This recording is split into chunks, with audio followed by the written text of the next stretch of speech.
आम बजट पेश किया। सरकार के इस बजट पर आम जनता से लेकर विपक्षी दलों की भी नजर थी। बजट आने के साथ ही नेताओं के बयान आने भी शुरू हो गए, तो वहीं केंद्र सरकार ने मंत्रियों ने भी मोर्चा संभाला और सरकार के बजट की तारीफ करते हुए विरोधियों पर पलटवार भी किया।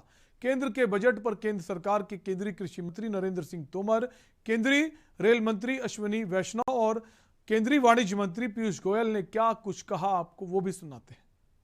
भारत सरकार का आज बजट वित्त मंत्री जी ने प्रस्तुत किया।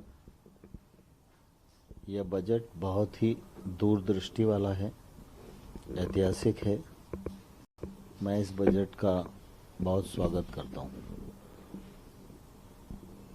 कुल बजट को अगर हम देखें तो प्रतिकूल परिस्थितियां, कोविड की परिस्थितियों से देश निकला है, उसके बावजूद भी यह बजट 5.5 लाख करोड़ रुपए की वृद्धि कर रहा है। एग्रीकल्चर मिनिस्ट्री को अगर हम देखें तो पिछले बार कृषि मंत्रालय का बजट 1,23,000 करोड़ था, इस बार 1,32,000 करोड़ रुपए है। इस बजट में गांव, गरीब, किसान, दलित, महिला, नौजवान सबका ध्यान रखा गया है।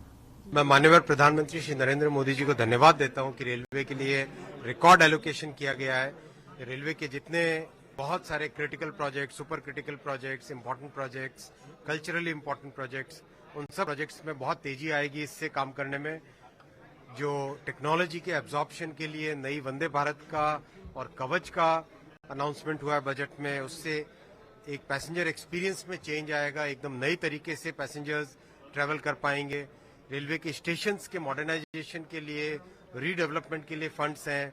प्लस जो सबसे बड़ी बात है, छोटे किसान, छोटे उद्यमी, जो हमारे दूर दराज के क्षेत्रों में रहने वाले आदिवासी भाई, महिला स्वयं समूही, स्वयंसेवी संस्थाएं, उन सब के प्रोडक्ट्स को किस तरह से आगे लेके जाया जा सके।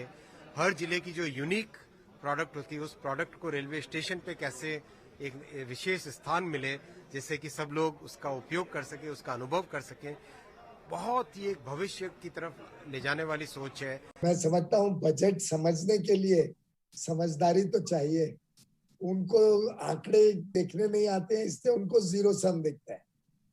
मैं समझता हूँ ये एक आधारशिला बना है जो भारत के भविष्य को नापने में एक बहुत बड़ा मील का पत्थर तय होगा। इस बजट में माननीय वित्त मंत्री ने एक नई दिशा दिखाई है देश को, कैसे देश की दशा को और अच्छा बनाया जाएगा।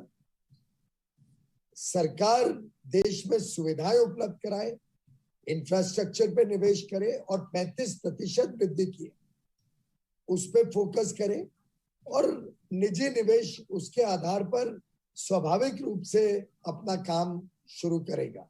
और सरकार और निजी निवेश मिलके देश को समृद्ध बनाए, देश में रोजगार के अवसर पैदा करें, हमारे छोटे बड़े उद्योग को और बल मिले, उनके डिमांड बढ़े, हमारे जो युवा युवती साथी हैं, मध्यम वर्ग के पढ़े लिखे लोगों को नए काम के अवसर मिले, उनकी आमदनी बढ़ाने का मौका मिले। और देश दिल्ली में वक्त एक